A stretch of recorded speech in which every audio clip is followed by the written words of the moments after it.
Hello दोस्तों, आज की न्यू वीडियो के साथ आज हम क्लास 10th की लाइट एंड रिफ्लेक्शन में कुछ इंपॉर्टेंट टर्म्स की बात करेंगे। आज की वीडियो आपके लिए काफी हेल्पफुल प्रूफ होने वाली है, क्योंकि ये जो टर्म्स है क्लास 10th की लाइट एंड रिफ्लेक्शन का 50% चैप्टर यही टर्म से क्लियर होता है। बस अगर आपको ये समझ में आ गया इंसिडेंट रे क्या होता है, रिफ्रैक्शन क्या होता है, लेटरल डिस्प्लेसमेंट क्या होता है, एंगल ऑफ डेविएशन क्या होता है, क्रिटिकल एंगल क्या होता है, अगर आपको ये टर्म समझ में आ गए, your 50% of chapter has been completed. Now coming to first topic, that is incident ray. मैं आपको ये भी बोलता चला जाऊं, इनसे डायरेक्ट क्वेश्चन पूछे जाते हैं 2 नंबर के, 4 नंबर के, एज वेल एज 5 नंबर के। क्रिटिकल एंगल 2023 के बोर्ड्स में पूछा गया था।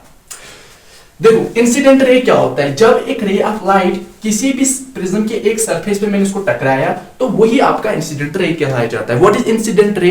When a ray of light strikes any surface, जब एक रे ऑफ लाइट किसी सरफेस पर स्ट्राइक करेगी उसको आप इंसिडेंट रे बोलते हो। तो आपकी पहली डेफिनेशन क्लियर हुई। Now coming to refraction. Refraction क्या होता है कि जब एक रे ऑफ लाइट किसी सरफेस पे आप स्ट्राइक करवाते हो तो होता क्या है, वो बेंड होती है। मिसाल के तौर पर मैंने एक रे ऑफ लाइट को इस प्रिज्म के इस सरफेस पे टकराई तो इसको जाना चाहिए था इस तरह, लेकिन ये थोड़ी टेढ़ी होकर के यहां आती है क्योंकि ये बेंड हुई। तो वही होता है refraction, the bending of ray of light. एक रे ऑफ लाइट बेंड होती है। Coming to your third definition, lateral displacement है। इंसिडेंट रे क्लियर हुआ, रिफ्रैक्शन क्लियर हुआ, लेटरल डिस्प्लेसमेंट है। लेटरल डिस्प्लेसमेंट क्या होता है कि जब हम एक इंसिडेंट रे, देखो मैंने ये ग्लास स्लैब लिया, अब क्योंकि लेटरल डिस्प्लेसमेंट आपके प्रिज्म में नहीं होता है, लेटरल डिस्प्लेसमेंट आपके किस में होता है, ग्लास स्लैब में होता है। क्यों? क्योंकि इसमें 2 अपोजिट साइड्स पैरेलल होते हैं। देखो जब मैंने एक रे ऑफ लाइट को पास किया from this point to this point, मैंने नॉर्मल फिर ड्रॉ की, rarer medium to denser medium ray of light निकल रही है तो it will bend towards the normal. अब क्या होगा कि जब ये रे ऑफ लाइट बाहर निकलेगी तो ठीक है, इमर्जेंट रे आई।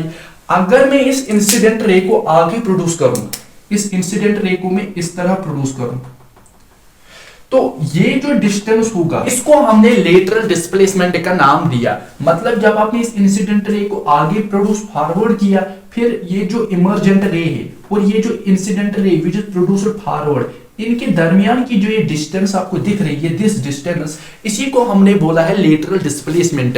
Now what is lateral displacement? The distance between incident रे प्रोड्यूस्ड फॉरवर्ड एंड इमर्जेंट रे, उसी को आपने नाम दिया लेटरल डिस्प्लेसमेंट। आपका तीसरी डेफिनेशन भी क्लियर हुआ। अब आते हैं हम एंगल ऑफ डेविएशन पे। एंगल ऑफ डेविएशन को समझने के लिए हम लेते हैं प्रिज्म। मैंने एक रे ऑफ लाइट स्ट्राइक की इस प्रिज्म पे। अब आपको अब देखो ये रे ऑफ लाइट जो है ये रेयरर मीडियम से डेंसर मीडियम जा रही है। आपको पता है when a ray of light is coming from rarer medium to denser medium it will bend towards the normal. ठीक है, ये नॉर्मल की तरफ बेंड हुई। अब मैंने फिर नॉर्मल ड्रा की, फिर ये डेंसर मीडियम से रेयरर मीडियम निकल रही है तो it will bend away from the normal, और ये आपकी इमर्जेंट रे है।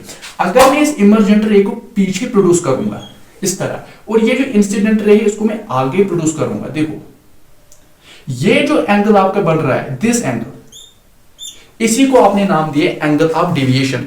Angle of deviation is nothing, it is the angle between emergent ray which is produced forward and incident ray which is produced forward. मिसाल के तौर पर फिर मैं बोलूंगा इंसिडेंट रे इसको मैंने आगे प्रोड्यूस किया, इमर्जेंट रे इसको मैंने बैकवर्ड प्रोड्यूस किया, तो इनके दरमियान जो एंगल फिर बनेगा वही एंगल ऑफ डेविएशन बोला जाता है। अगर आप डेफिनेशन पे अब आओगे, the angle between incident ray which is produced forward and emergent ray which is produced backward, it is known as angle of deviation. Now coming to critical angle. देखो critical angle क्या होता है, मानो ये एक सरफेस है, मैंने denser medium से रेयरर मीडियम, मानो डेंसर मीडियम से एक रे ऑफ लाइट आ रही है, वो इस सरफेस पे टकरा रही है, तो होता क्या है यहां रिफ्रैक्शन, मैं कहूंगा ये जो रे ऑफ लाइट है ये बाहर नहीं निकल रही है। मतलब कि इस सरफेस को जब ये छूती है ये इस तरह नहीं निकलती है, बाहर इस सरफेस के नहीं निकलती है। जैसे कि इस प्रिज्म के केस में आप देखो, प्रिज्म में क्या था, हमने एक रे ऑफ लाइट को यहां पास किया,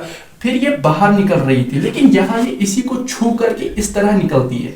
मतलब कि एक रे ऑफ लाइट जो ही इस सरफेस को टकराती है, ये इसी सरफेस से छू करके बाहर निकलती है। तो यही अगर आप समझोगे, यहाँ जो एंगल बनता है ये 90 डिग्री का बनता है, और यहाँ जो एंगल ऑफ 90 डिग्री बना, this is your angle of refraction. मतलब जो एंगल ऑफ रिफ्रैक्शन है यहाँ पर 90 डिग्री का बन गया, इसी को हमने नाम दिया क्रिटिकल एंगल, यानी the angle eight which the angle of refraction becomes 90 degree. क्यों ये 90 डिग्री बना?